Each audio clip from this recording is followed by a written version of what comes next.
యోసేపు హృదయంలో మొదట ఆ ఇంట్లో అడుగు పెట్టగానే, పోతిఫర్ ఇంట్లో అడుగు పెట్టగానే ఆమె సుందరంగా కనబడచ్చు, అందంగా కనబడచ్చు అందరికీ. కానీ యోసేపు దృష్టిలో ఆమె ఒక సాధారణమైన స్త్రీగానే చూశాడు.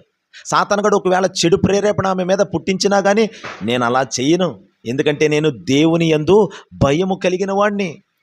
దేవుని భయం నా హృదయంలో ఉంది, నేను ఇంత పాతకానికే ఒడికట్టను నేను అని ముందే హృదయంలో ఒక స్థిర నిర్ణయం కలిగిన వాడు. హృదయంలో అలాంటి చెడు ప్రేరేపణకు చోటు ఇచ్చినవాడు కాదు. ఒకరోజు ఆ పాపం కళ్ళెదుటే ప్రత్యక్షమైతే అప్పుడు అతడు జయించగలిగాడు.